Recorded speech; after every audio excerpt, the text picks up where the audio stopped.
Creo que ya se va a grabar. Más bien se las voy a poner.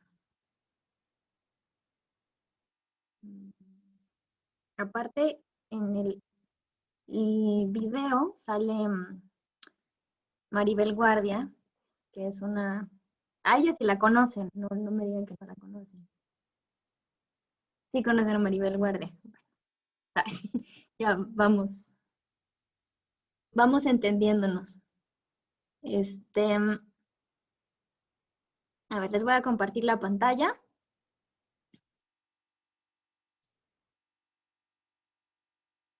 Les dije que era de Héctor Lavoe, fíjense, y es de Rubén Blades en realidad. Todo mal conmigo. Pero bueno, les voy a poner un cachito de la canción y ahorita lo relaciono con la cuestión de Bertolt Brecht y de Benjamin.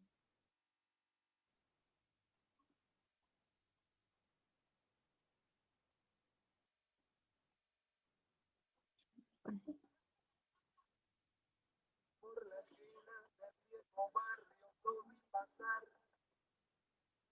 con el tumbao que tienen los guapos al caminar, las manos en los bolsillos de su gabán, pa' que no sepan que cuál de ellas lleva el puñal, usa un sombrero de ala ancha de medio lado, y zapatillas por si el problema es salir volado, lentes oscuros pa' que no sepa que está mirando, y un diente de oro que cuando ríe se ve brillando, como a 3 cuadras de aquella esquina una mujer va recorriendo la acera entera por una vez, en un zaguán trae seda un trago para olvidar, el día está roto y no hay clientes a trabajar.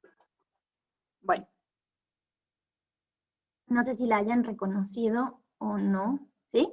Bueno, Pedro Navajas, ya ven, al principio lo describen, ¿no? Que es como el malandro del barrio, ahí el que controla todo, y la otra, la mujer, que es la prostituta, y pues que está en una noche como cualquiera, ¿no? Esperando a clientes.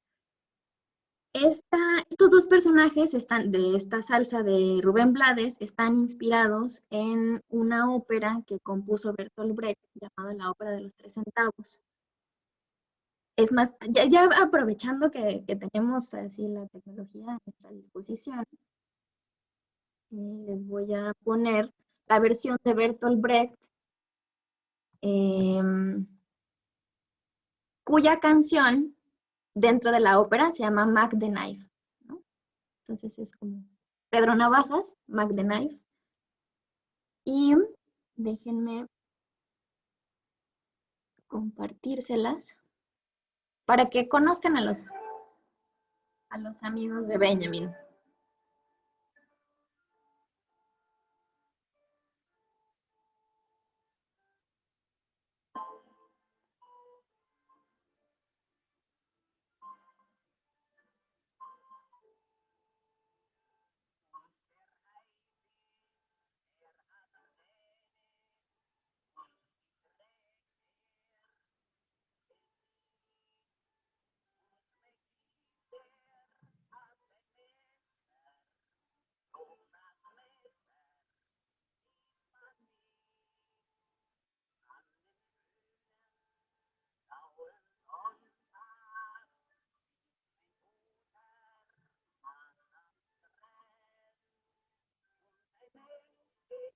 Bueno, diferente, pero no tanto, ¿no?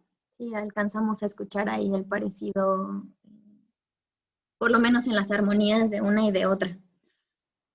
Entonces, bueno, de eso se trataba la ópera de los Tres Centavos, de personajes como Pedro Navajas, de personajes como la prostituta, de personajes como la señora chismosona, ¿no? Que de la vecindad, que se sabe la vida de todo mundo. Y la intención era esa, que existieran historias que pudieran invitar a la clase trabajadora, al proletariado, a entender al teatro y acercarse a las experiencias estéticas, tanto de la música como dramáticas en general.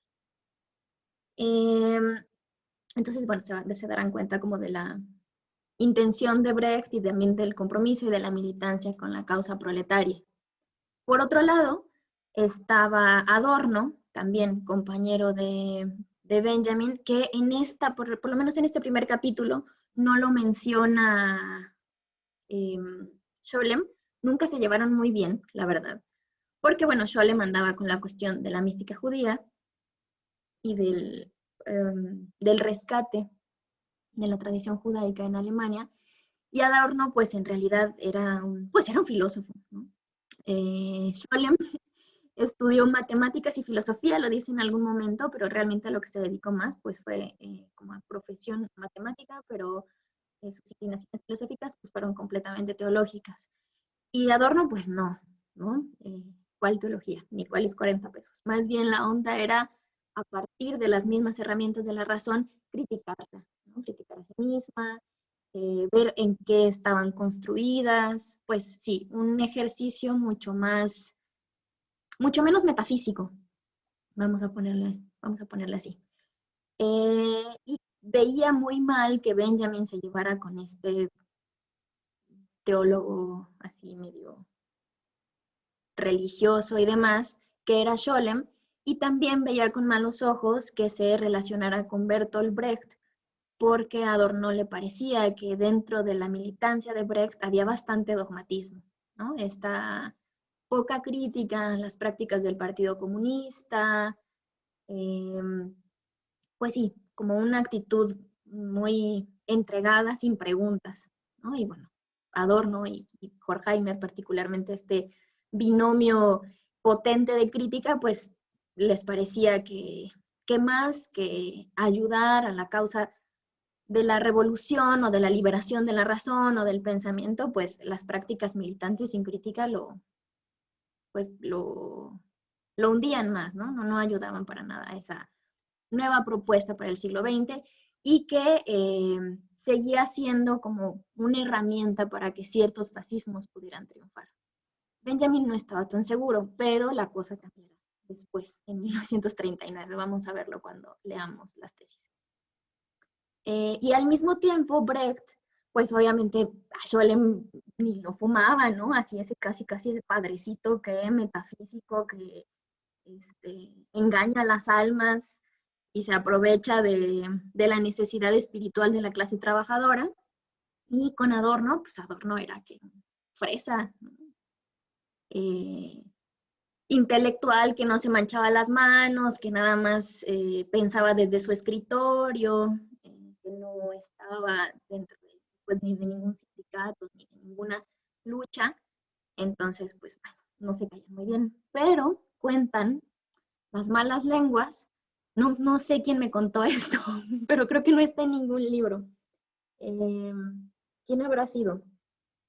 Muy posiblemente fue un personaje que vamos a leer, bueno, un filósofo contemporáneo que se llama Stefan Gandler, que estudió con alumnos con un alumno particular, Alfred Schmidt, de Adorno.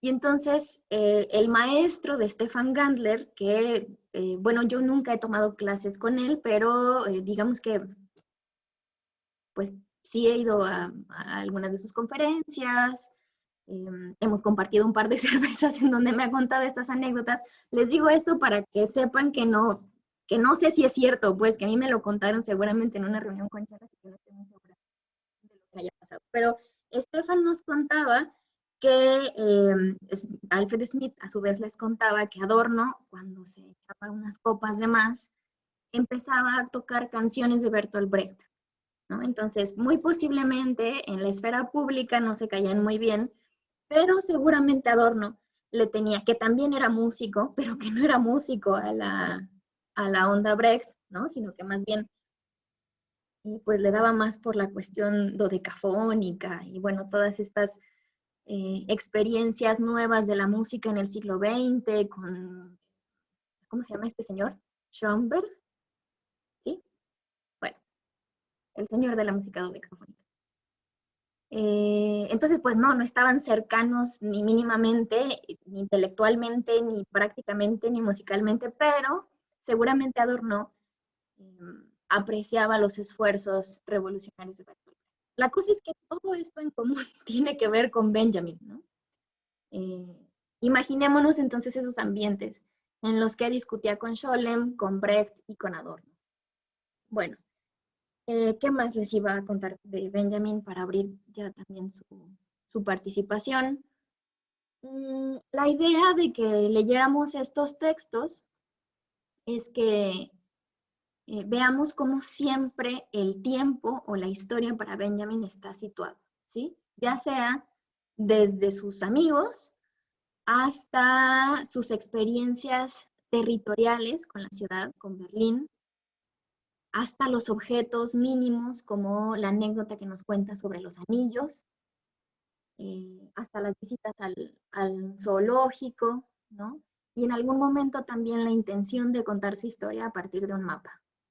Entonces, la intención de este como modelo para armar de lecturas que les propuse fue eso, que viéramos que la historia de Benjamin la tenemos que poner siempre en este plano territorial y en este plano espacial, no solamente como una historia lineal, ¿no? Como regularmente nos cuentan todas las historias, todas las películas, a menos de que sea una película acá un poco, no sé, más otra, pero regularmente es así, ¿no? La persona nace, crece, se reproduce y muere. Y en medio hacen otras tantas cosas que siempre están relacionadas con estos tres momentos: introducción, nudo y desenlace. Y bueno, la historia de Benjamin parece que se nos mueve y al momento de cartografiarla y de intentar hacerla un mapa, pues aparecen muchas cosas, ¿no? Muchas reliquias, muchos detalles, cosas como su relación con los animales, cuando nos cuenta sobre la nutria, cosas con su relación sobre recordar los detalles en la anécdota de los anillos, qué figura tenía cada anillo, qué fue regalado a no sé quién, ¿no? Todas esas colecciones de historias son las que nos van a servir mucho, más que en tal año escribió tal cosa y en tal otra le publicaron tal, sino estas pequeñas cositas, estas pequeñas anécdotas, las que nos van a ir ayudando a hacer una silueta de nuestro autor. Entonces esa era un poco la intención. Bueno, no sé si alguien quiera participar, decir algo. El gatito de Carla se ve muy... No, está muy bien, a mí me pone muy de buenas que aparezcan aquí. Pues yo solo quisiera decir que me gustó bastante el libro de la historia de una amistad, porque me gusta mucho la literatura. Entonces, mientras lo leía, me podía imaginar todos los detalles. Incluso me llamó bastante la atención cuando dice que él miraba a un punto específico cuando estaba hablando porque tenía miopía y estas cosas. Entonces, yo me los imaginaba súper bien y estaba ahí súper metida. Entonces, me gustó bastante. Además, cómo va relatando cómo se va construyendo su amistad, y pienso que de algún modo, como usted bien lo dijo, o sea, es muy diferente a cómo nos relacionamos hoy en día, pero de algún modo ahí sigue presente como cuando vas tomando confianza de una persona. Entonces eso fue algo que me gustó bastante y yo pienso que tal vez sí voy a terminar de leer todo el libro porque sí me gustó. Y no sé, o sea, siento que también como él nos va contando, vamos aprendiendo poco a poco sobre Benjamin, como los intereses que él tenía, y estas cositas me ayudaron bastante como a poder meterme un poco en Benjamin, y pues sí me gustó bastante. Y pues nada, o sea, también le quiero dar las gracias a usted por ponérnoslo, porque la verdad sí está muy bien, a mí me gustó bastante. Entonces pues sí, es todo. O sea, solamente quería comentar eso. Muchas gracias, María. Qué bueno, me da mucho gusto que disfruten las lecturas y que no sean así como, ay, no, hay que leer esto, ¿no? Una carga. Entonces eso, híjole, pues ya hace toda la clase. Ceci, Bueno, yo igual sí sentí como la intención de no, o sea, no de ver como en este caso a Walter Benjamin como escribió tal libro y luego escribió tal otra cosa y ya después se murió y ya, ahí quedó, sino como realmente, no sé, yo lo sentí como muy íntimo, sobre todo el fragmento este de la nutria, como que a lo mejor no son cosas como muy secretas o cosas que no le contarías como a ciertas personas, pero son cosas como muy humanas, o sea, son cosas con las que te puedes identificar y decir, bueno, era una persona que sí sentía y que sí existió, no simplemente un filósofo que escribió tal y ya, o sea, y tiene tal idea. Entonces, me gustó mucho eso porque es como humanizar a, a las figuras estas que luego leemos y realmente no, como que no las vemos como realmente fueron o ni siquiera las vemos como humanizadas, pues, sino simplemente como sujetos y, y ya, sería eso. Además, esas cosas son como, siento que hablan mucho de la interioridad también de las personas, como de sus ideas y estas cosas, entonces siento que por ahí podremos relacionarlo de alguna manera. Claro, sí, esto que hablas de la interioridad va a ser fundamental para entender la cuestión de la experiencia y la memoria, ¿no? Después. Muchas gracias, Ceci. Carla. Pues yo quería comentar un par de cosas, ¿no? Primero, me dio mucha, como mucha risa esta parte de que comenta Sholim, ¿no? Cuando, no, pues estábamos en la cena, fue a cenar con su familia y empezaron a recitar sus poemas y luego sus traducciones de Flores del Mal y luego yo les dije de la mía del Cantar de los Cantares, ¿no? Así como súper casual su convivencia, compartiendo sus traducciones. Fue como, ay, no, o sea, tan, como tan diferente, ¿no? Tan lejano en ese sentido. Fue como, o sea, lo primero que pensé, claro, cuando no había Facebook ni, ni TikTok ni estas cosas, ¿no? Claro, y teníamos tiempo para traducir y para Ajá, leer. para leer, pero sobre todo para, o sea, eso fue lo que me llamó la atención, ¿no? Porque bueno, o sea, seguramente en alguna fiesta de filosofía o algo, pues todo el mundo se pone a intensear con sus temas, ¿no? Es normal, pero, o sea, eso de que empiecen a recitar sus traducciones, o sea, no solo los poemas, ¿no? Eso ya es, o sea, sí es un nivel como, eh, no sé, más superior, pero todavía que aparte traducciones es como todavía más intenso, ¿no? No sé, a mí me llamó eso muchísimo la atención, de cómo perdemos el tiempo ahora, ¿no? O sea, en realidad, o no perderlo, pero bueno, no sé, cómo ahora es muy distinto. Y también la cuestión de nuestra forma de relatar la historia, cuando estaba leyendo lo de los fragmentos de comer, eh, o sea, era como subir tu comida a Instagram o describir que estabas comiendo con tus amigos, ¿no? O sea, se escucha muy bobo, pero eh, creo que era como la forma de conservar en la memoria, ¿no? Ciertos momentos importantes y sobre todo ciertas sensaciones, porque creo que eh, es, parte de todo eso es también conservar esas sensaciones, ¿no? De probar el queso, de probar esto, ¿no? Eh, ¿Qué estaba haciendo cuando tomó tal vino? Eh, Como que sí tenía una pequeña obsesión con conservar, ¿no? Memorias, momentos. Bueno, eso fue lo que yo pude apreciar, ¿no? Y creo que, o sea, esa parte es como, bueno, como mencionaba, creo que fue Cecilia, eh, pues es una parte también muy humana, ¿no? O sea, como guardar esas partes importantes, aunque no sean grandes acontecimientos, ¿no? Que sea solo comer o ver un animal, no sé, se me hizo muy, como muy chistoso. Sí, es bien interesante. Ay, ¿sí me escuchas?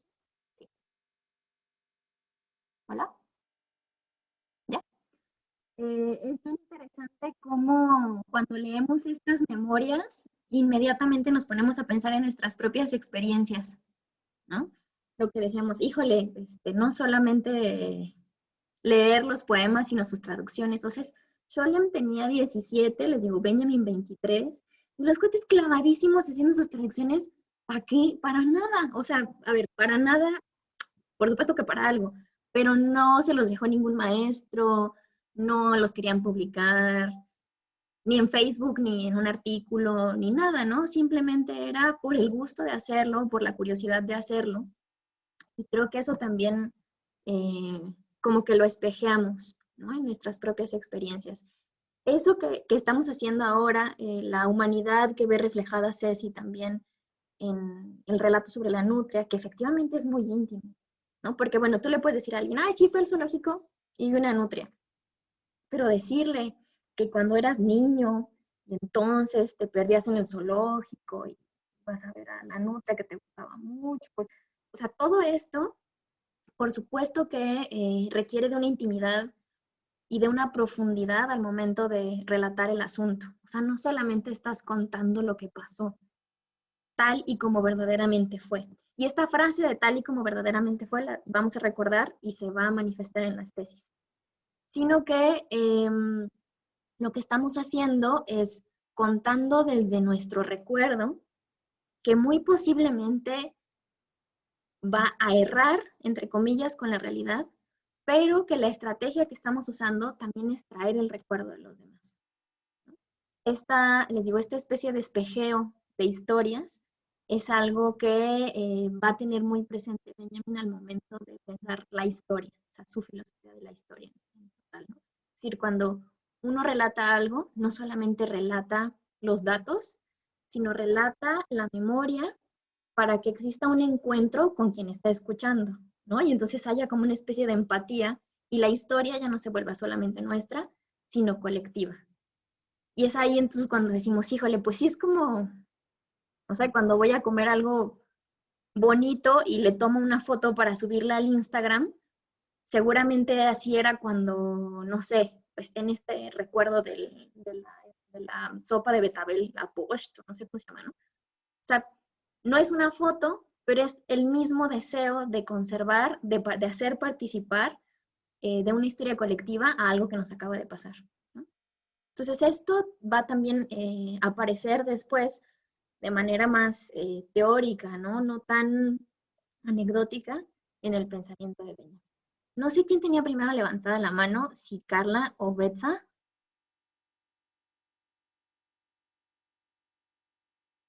Perdón, olvidé bajarla. Ah, ok. Betsa, entonces. Eh, Creo que me quedo con lo que dices, ¿no? Con lo que todas dicen, el de las vivencias que nos narran dentro de todos estos textos que leímos. Eh, y esa es como una manera de recordar a las personas de una diferente manera que leerlos a veces, ¿no? O sea, cuando los lees, dices, ay, qué flojera, ¿no? Tengo que leer tal cosa de Benjamin, pero es algo que pasa mucho en el espacio de historia del arte y filosofía que comparto, que a la gente no le gusta escuchar lo que es una teoría o, ay, voy a leer un libro de Shakespeare. No, cuéntame, ¿quién es Shakespeare? O sea, ¿por qué leyó este libro? Entonces, yo nunca había leído nada biográfico de Benjamin hasta ahorita y me interesó muchísimo el principio, ¿no? Donde narra, ¿cómo? Sholem, eh, que llega y escucha a Benjamin y entonces se ponen a dialogar, a tener como un proceso de diálogo entre toda esa gente que estaba y entonces Benjamin se acuerda de él, ¿no? Y le dice, oye, te invito a mi casa a tomar un café. ¿Cuándo nosotros hacemos eso, no? Cuando escuchamos a alguien, te invito a mi casa a tomar un café, sí, claro. Y más ahorita, ¿no? Claro que no lo hacemos, es como, ay, sí, pues sí me gustó su plática, sí me gustó conversar con él, pero pues al final solamente es una charla, ¿no? Y nos vamos de lleno a otro lado. O sea, y aparte Sholem tenía 17 años y medio, dice ahí, ¿no? Tenía 17 años y medio. Y la manera en la que se acerca Benjamin y habla con él y todas estas vivencias, ¿no? al final conocer a una persona con los ojos de otra persona también es importante, ¿no? Otra persona que lo conoció y que convivió con él. Entonces, pues no sé, o sea, aparte de estar muy interesante, es una manera de ver que la vida de los filósofos, artistas, escritores, quienes sean, pues es una vida como la de nosotros, ¿no? Y que quizá nosotros, pues, escuchando una charla, no sé, vía Teams, Zoom, lo que sea, nos ponemos a discutir con las personas y ya, ¿no? Se cierra la pantallita de Zoom y ya, no las reconoces, nunca las vuelves a ver. Por ejemplo, nunca hemos tenido el gusto de conocernos en persona, ¿verdad? Pero pues al final lo importante fue esa interacción que tuvo Sholem con Benjamin para poder narrar esta biografía. Entonces, pues está interesante. Sí, esto que decías, Tetsa, sobre como las discusiones de pasillo, ¿no? Que se tenían después de los congresos o las chelas después del coloquio, y que es algo que así cuando me pongo a pensar en las cosas que voy a extrañar o que extraño de la pandemia, que tienen que ver, por supuesto, con la formación filosófica. Digo, hay un montón de cosas que extraño, ¿no? Pero que tienen que ver con la formación, es eso, son los lugares espontáneos, las charlas no programadas, las que yo creo que ayudan muchísimo a nuestra formación reflexiva. Incluso así en las cuestiones necedades ya del borracho en la cantina, ¿no? Que tampoco voy a romantizar esos lugares que también suelen ser bastante violentos muchas veces y más para nosotras. Pero creo que es bien importante eso y se está perdiendo y para las cosas a las que nos dedicamos, las profesiones que tenemos, son fundamentales, ¿no? Porque eso no pasa, como dices, en el Zoom. Es imposible. O sea, si se acaba la clase y lo finalizamos y ya está, ¿no? Entonces, esos enganches de discusiones y estas clavadencias, pues ocurren en la vida, ¿no? Ocurren en la materialidad y sobre todo en la espontaneidad. Y es algo que si no, pues no sé, nos estamos perdiendo un montón. Y hace poco me mandaron un artículo diciendo que pues ya como que se dieron cuenta que no es necesario hacer congresos presenciales y que entonces después de esto pues ya, o sea, ¿para qué ir a otro país, no? Y pedirle dinero a la universidad que te mande a este turismo académico, que efectivamente es turismo académico, pues no lo vamos a negar, pero que también propicia otro tipo de relaciones. Eso es cierto, ¿no? Que están relacionadas en nuestro privilegio y que ese dinero se puede usar en otra cosa, sí, pero que también puede rendir sus frutos en nuestra experiencia crítica también, ¿no? Entonces, como pues tal vez los congresos ya por siempre vayan a ser así. Y yo pues me ponía muy triste, más que porque ya no me fueran a pagar el turismo académico, sino porque ya no vas a poder conocer a personas, ¿no? Esta anécdota que les contaba sobre Adorno y sobre Brecht, pues me la contaron en las chelas, les decía, seguramente. Y ahora yo se las comparto a ustedes aquí.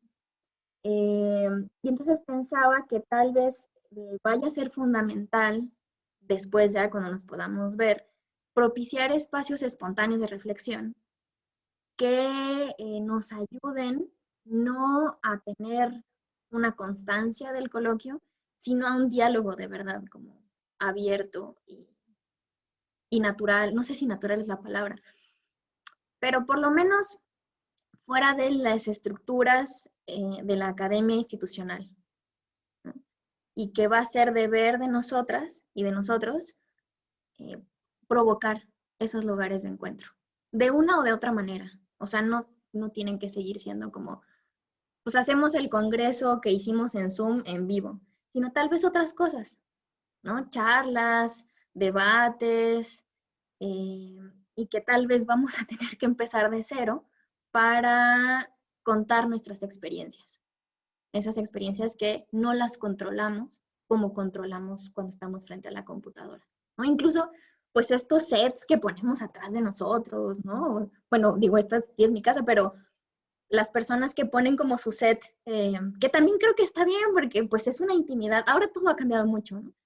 Pero bueno, lo que quiero decir es que las experiencias están siendo muy controladas, las experiencias de conocimiento están siendo muy controladas y no dejan espacio a esta espontaneidad que podemos ver en la amistad que comienza con Sholem y con Benjamin.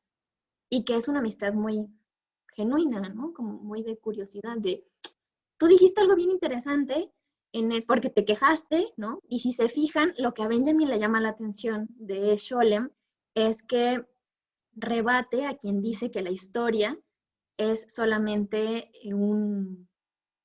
como una narración que tenemos ahí como de adorno, ¿no? O sea, de ornamento, ¿no? Y entonces Sholem dice, no es cierto, dice, hasta puse ahí en mi diario, ¿no? Se burlaba un poco de lo que decía este cuate. Y eso es lo que Benjamin dice, ay, este señor, bueno, señor de 17 años y medio, este chavo está diciendo cosas interesantes, ¿no? Vamos a ver qué pasa. Y bueno, a partir de ahí, construir una amistad intelectual. Que bueno, tal vez no vayamos nuestras vidas no van a ser publicadas con nuestros amigos ni con nuestras conversaciones, pero que tampoco importa, ¿no? Eso creo que también es importante decirlo. No importa que no vayamos a ser famosos o famosas, lo que importa es construir una experiencia completa para que tengamos que contar. Bueno, no sé si alguien más.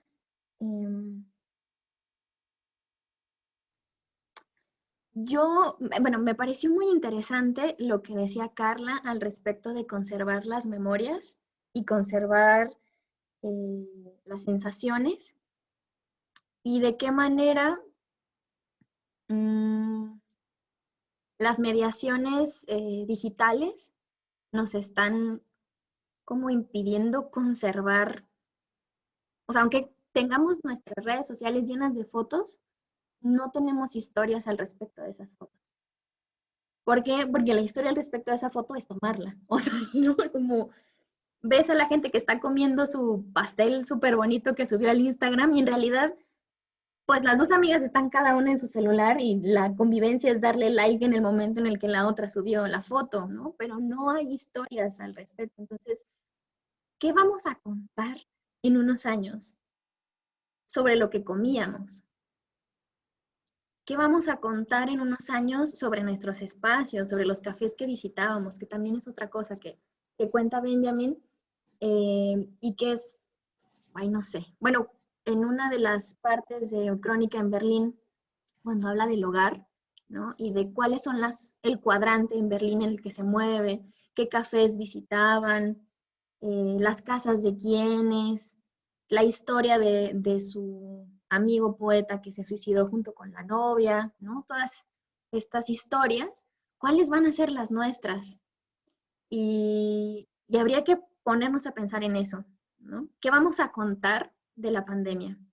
No solamente porque es muy importante lo que tenemos que decir, sino porque, como lo hemos visto, al momento de contar una historia, estamos invocando la relación con alguien más.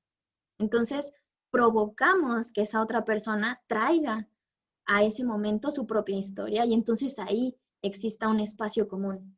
No solamente contar historias porque yo soy muy buena contadora de historias y lo que me pase es súper importante, sino porque a través de la narración se puede hacer un espacio común. Espacio común que creo que extrañamos un montón en estos momentos de desolación e isolación. Y pues eso, me parecía muy importante. Y ahí están entonces los otros dos temas, grandes temas del pensamiento benjaminiano. El lenguaje, cómo nos comunicamos, no solamente de manera eficiente, sino de manera histórica, y la historia, cómo narramos esa historia a través del lenguaje.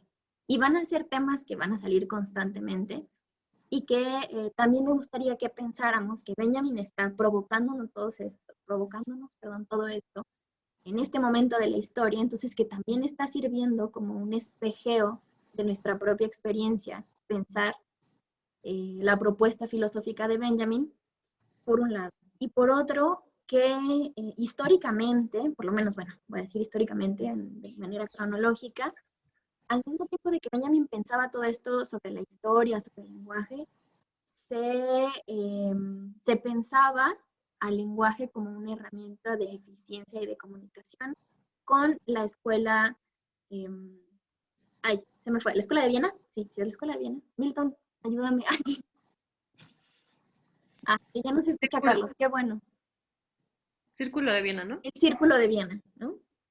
Estos pensadores lingüistas que veían en el lenguaje como una herramienta de cálculo y como una herramienta de verdad. Esto sí, ¿qué verdaderamente pasó? Y para que tú y yo nos podamos entender, tenemos que hablarnos con la verdad y tenemos que usar las herramientas precisas para no engañarnos, ¿no? Esta gran frase que decía, si era Wittgenstein, Milton, el de calculemos, cuando se sentaban a platicar y que decía, calculemos. O era alguien más.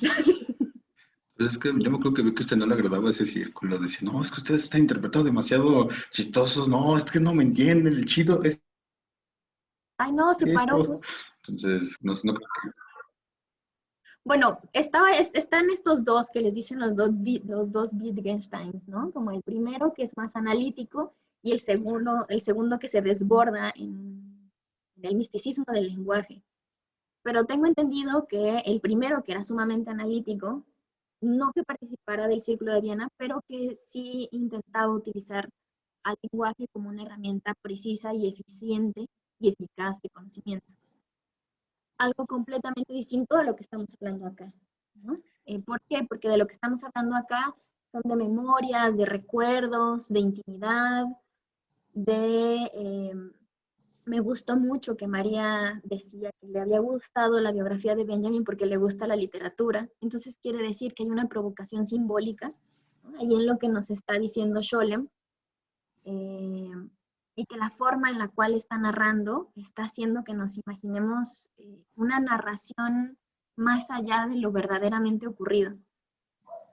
Entonces, bueno, me gustaría que lo pensáramos así, ¿no? Esta forma de acercarnos a Benjamin desde el presente, a través de nuestras experiencias y de cómo nos atraviesa y nos conmueve, y también en su momento histórico, compartiendo con estos otros círculos filosóficos que intentaban utilizar el lenguaje como herramienta de cálculo de la verdad. Algo completamente inútil para la literatura, ¿no? Por ejemplo, o para contar una anécdota. Entonces, bueno, eso era también lo que les quería compartir. No sé si quieran algo más, decir algo más. Yo sí, pero como no sé levantar la mano, pues tengo que decirlo. Adelante, Milton. Se me ocurrió justo espontáneamente con lo que decían de la narratividad, metiéndose a Hegel, porque espontáneamente se mete Hegel en toda mi vida. En algún momento, creo que la fenomenología en el prólogo menciona que es como ambiguo explicar las cosas de manera solamente objetiva, porque la objetividad siempre incluye esa negatividad para poder decir su contrario y la consideración de, pues, por ejemplo, al hablar de una pluma, pues una pluma es una pluma, pero pues eso no me dice más. Por eso él propone en la fenomenología ese método de explicar ese proceso de la conciencia, porque con eso estás limitando o detallando de tal manera que ya no es tan ambiguo, ni tan contradictorio, ni tan impreciso hablar de algo. En algún momento me decía mi hermano, oye, ¿y esa pluma que tienes ahí? Tiene historia. Entonces, cuando él narra esa emocionalidad narrativa, esa pluma ya no es el simple objeto contradictorio, es decir, una pluma cualquiera, sino que se complementa a tal grado que es una pluma que podemos decir está viva de recuerdo humano, de vivencia humana, y es una pluma más específica, o como... Luego descubrí que esto siempre se lo estoy diciendo a un amigo cada vez que se pone triste y le saco el Principito. En el Principito está el zorro que le dice al Principito, es que hay una diferencia entre tú y yo de que no podemos ser amigos porque tú eres un niño cualquiera, yo soy un zorro cualquiera, pero si me domesticas, ya no voy a ser un zorro cualquiera, voy a ser un zorro especial para ti. Y pues me parece que este domesticar va muy bien tanto con Benjamin como esta perspectiva de Hegel, así aunque no lo parezca, que es este juego de cómo esa complejidad narrativa o esos detallamientos emocionales particulares muestran esa existencia única y especial que hace que las cosas sean cosas en sí mismas y no esa contradicción de hablar de una cosa objetivamente y con todos los huecos que involucra como el cualquiera. Es decir, importa una flor tanto como todas las otras flores, o sea, nada, porque hay más flores, etcétera, etcétera, pero no el particular domesticado, etcétera, etcétera. Nada más para comentar así espontáneamente las cosas. Muchas gracias, Milton. Sí, tienes toda la razón de meter a Hegel aquí, bueno, no solamente por la cuestión objetiva de la que hablabas del lenguaje, sino por la cuestión dialéctica, que vamos a ver todo el tiempo en Benjamin. ¿Qué es esta cuestión dialéctica? Ay, pues no sé, bueno, no sé, pero tendríamos que irnos por partes. En el ejemplo de la pluma, ¿no? La historia que convive en ella junto con su materialidad, simultáneamente, sería, por ejemplo, una expresión de la dialéctica, ¿no? La dialéctica tiene eso, expresiones. Entonces, la forma en la cual podemos pensar o entender a la dialéctica, en el caso benjaminiano, y en el ejemplo que nos decía Milton, es precisamente como esa convivencia y relacionalidad de lo que parece completamente contradictorio e imposible de juntar. Por ejemplo, como la relación tan dialéctica entre Benjamin y sus compas, ¿no? Podríamos pensarlo también así. Junta entonces esto que la filosofía ha separado de manera tajante entre lo impalpable, que en la tradición occidental sería el idealismo, es decir, las ideas, lo que pensamos sobre el mundo, el conocimiento, y esta otra tradición que Occidente, o la filosofía occidental, ha llamado materialismo, que sería pues la constitución material del mundo. Entonces, en estas dos líneas de ver tan distinto el conocimiento y tan distinta nuestra relación con el mundo, hay no juntarlas, o sea, no quiere decir que vayamos a tomar algo de una y algo de otra, sino que existe una tercera posibilidad, que es la posibilidad dialéctica de pensar que conviven al mismo tiempo lo que pareciera que dentro de la tradición filosófica occidental no puede convivir, que es lo material y lo inmaterial. Y incluso no es que convivan, sino que son una y la misma cosa, pero no lo son al mismo tiempo, ¿no? Porque, bueno, una pluma, pues no es una idea de una pluma, porque me sirve para escribir, aunque yo no sepa qué es una pluma. Y al mismo tiempo, si yo no sé qué es una pluma, pues capaz que esto lo utilizo, no sé, como arma. No, bueno, también la puedo usar, aunque sepa para qué es. La utilizo como otra cosa, ¿no? Entonces, esta expresión dialéctica del mundo es reconciliar lo irreconciliable a partir de la simultaneidad de eso que parece que no podemos juntar, pero que se hace junto al mismo tiempo. Esta tradición dialéctica será entonces la que Benjamin herede, ¿no? Bueno, les tengo que decir que al principio del siglo XX, Hegel no gozaba de muy buena fama. O sea, nadie leía a Hegel. La mayoría de los maestros de filosofía que se respetaran enseñaban a Kant, ¿no? O al romanticismo, o al idealismo, o al materialismo, pero de ninguna manera enseñaban a Hegel porque les parecía que era como un filósofo pues muy, muy inentendible y como muy poco riguroso. Entonces, pues Kant era, no sé, lo que te podía hacer graduarte de filosofía. Y si se acuerdan, Benjamin le confiesa a Scholem que empezó a leer la Crítica de la Razón Pura y que no le entendió nada y que la dejó ahí. Y que ya no regresó a ella. Bueno, la verdad es que sí regresó porque Benjamin sí leía a Kant. Y mucho de la muestra que podemos encontrar de que leía a Kant es un texto que se llama prólogo epistemocrítico de un libro que se llama El drama barroco alemán, o el Trauerspiel, no sé si se pronuncia así, pero se escribe en Castilla. En este prólogo epistemocrítico, Benjamin utiliza todas las herramientas del conocimiento kantiano que tiene para criticarlas. Y es algo bien, bien interesante, porque, bueno, capaz este libro que escribió después, pues ya fue pues, como de su edad de maduración adulta media, ¿no? O sea, a lo mejor a los 23 pues no había entendido a Kant, pero tal vez después le siguió talachando y pues supongo que sí pudo entender algo, porque en este texto, que en realidad son 20 cuartillas, pero que es densísimo, critica la forma kantiana del conocimiento, que tiene que ver con la separación absoluta del mundo, en lo que se puede conocer y lo que no se puede conocer, el fenómeno, el noúmeno, considerar al conocimiento como una ruta directa aún dentro del fenómeno, ¿no? Y entonces le da la vuelta con toda la tradición dialéctica, y ahí sí mística judía, que pues que ya tienen su bagaje.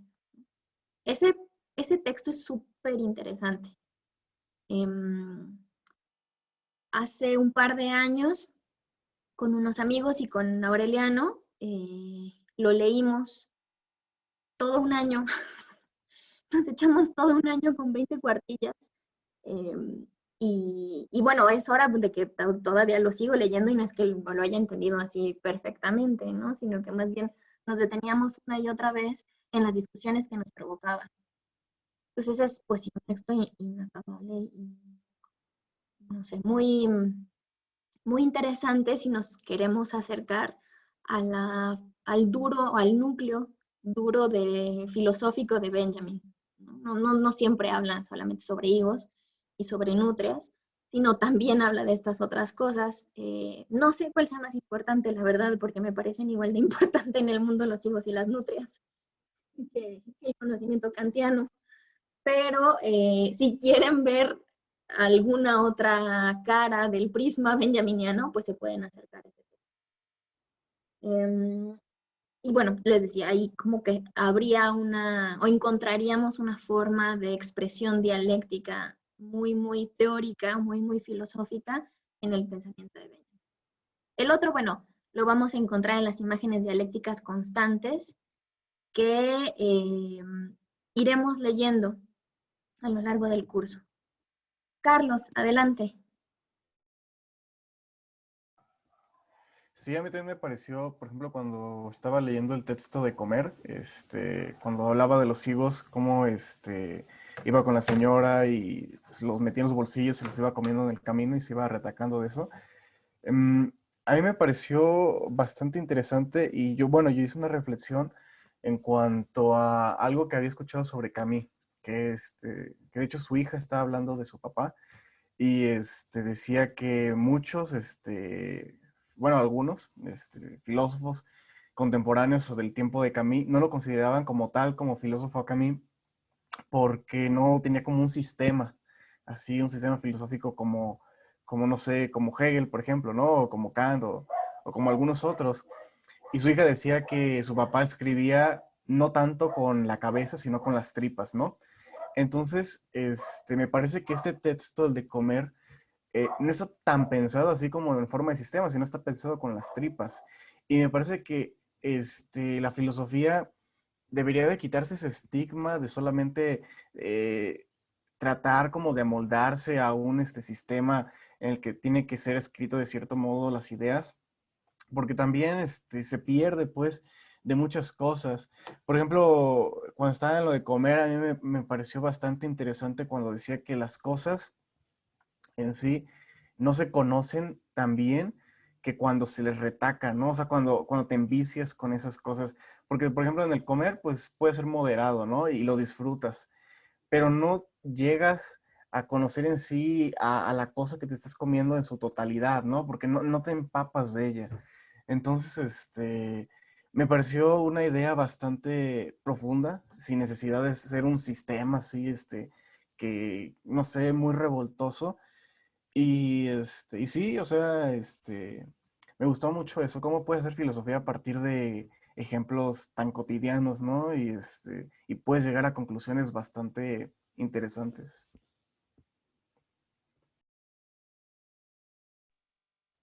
Gracias, Carlos. Sí, de hecho, Benjamin es considerado por algunas personas como un no filósofo. Así, es un escritor, es un crítico cultural, pero no es un filósofo.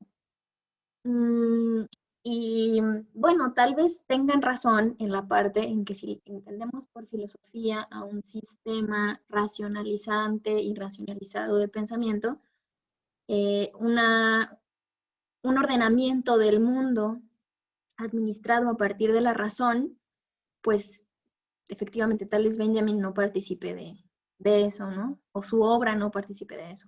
Sin embargo, hacer una crítica a ese ordenamiento racionalizado a partir de una forma de escritura que se desmarca de la necesidad de un sistema, pues me parecería a mí un ejercicio filosófico. Eso es hacer filosofía, ¿no? Eso es. Eh, Utilizar el ejercicio de la crítica para proponer una manera distinta de leer al mundo. Entonces, pues sí, o sea, si decimos como, bueno, no es un filósofo como Kant, no lo es, pero necesitamos que sea un filósofo como Kant para que nos provoque el ejercicio filosófico. Esa sería mi pregunta, ¿no? Primero, definir qué es la filosofía, que bueno, es algo, no sé, imposible. Pero que si nos vamos a la radicalidad de la palabra, es decir, a la raíz de la palabra, en todo esto del filosofar y el amor por la sabiduría y este amor que es deseo, ¿no? Y que es deseo porque nunca se concreta y nunca se concreta porque nunca llegamos a la verdad y nunca llegamos a la sabiduría, pues esta búsqueda constante sí es a la que invita Benjamin. En algún momento, en dos de sus textos, tanto en este prólogo epistemocrítico que les contaba del Trauerspiel, como en el libro de los pasajes de París, que es una cosa de este tamaño y que está escrito de manera muy accidentada, pero que sigue siendo un gran libro, Benjamin habla de que el conocimiento es un rodeo, de que realmente lo que hacemos cuando conocemos es rodear a la cosa. Y que la cosa en sí, que sería esto que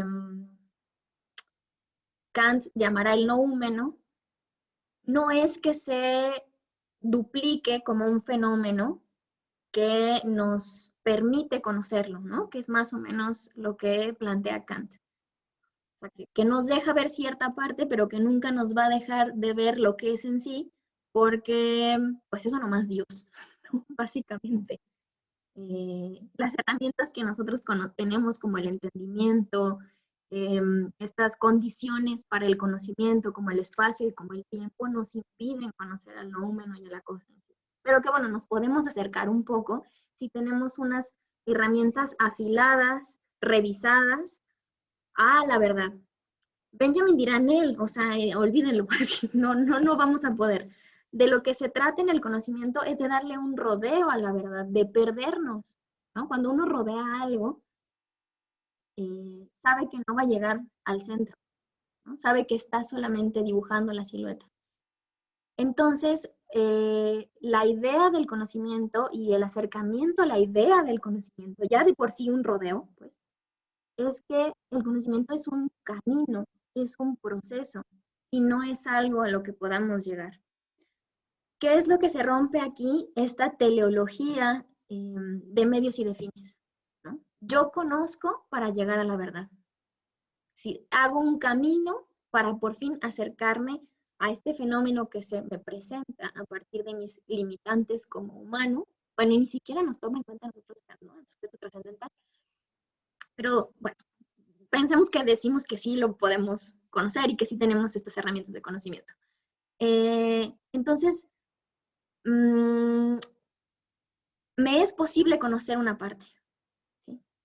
Benjamin dirá, o sea, lo que nosotros queremos no es llegar al conocimiento, sino transitar el conocimiento mismo, el conocimiento como un proceso, y no como una meta, ¿sí? Esta forma, este dislocar la teleología epistemológica también va a hacer que Benjamin entonces promueva un filosofar distinto.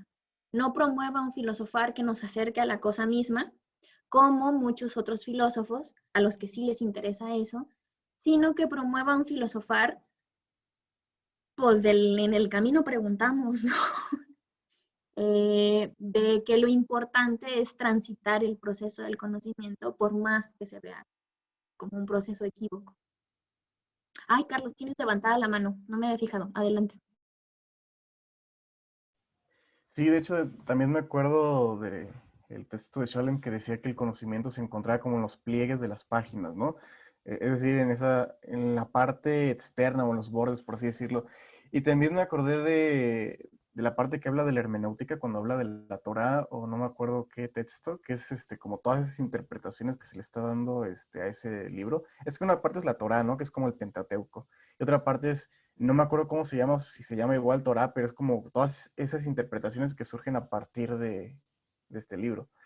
Por ejemplo, a mí me parece muy interesante porque se está dando el conocimiento alrededor de ese texto que es el principal, ¿no? Como dice que, no sé si era Benjamin el que lo interpretó o que estaba citando a alguien más, la verdad es que no me acuerdo, pero decía que el mundo se creó a partir de que Dios como que se hizo un ladito y ese lado hueco, vacío, de ahí apareció como por paradoja el mundo, ¿no? Entonces, es como todas esas interpretaciones que se están dando alrededor de un mismo texto, porque pues tú puedes leer, no sé, el Pentateuco, y dices, ah, bueno, lo puedes malinterpretar diciendo, pues así están las cosas, ¿no? Así está ya escrito, ¿no?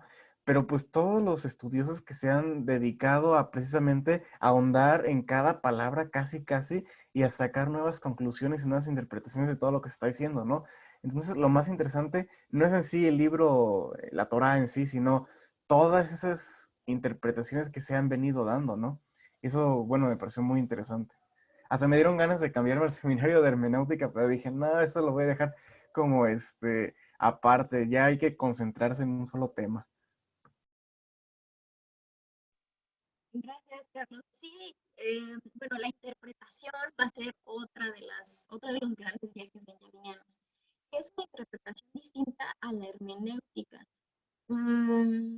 porque obedecen a tradiciones distintas. Ay, se me congelaron todos. No sé si yo también me congelé. ¿Me escuchan?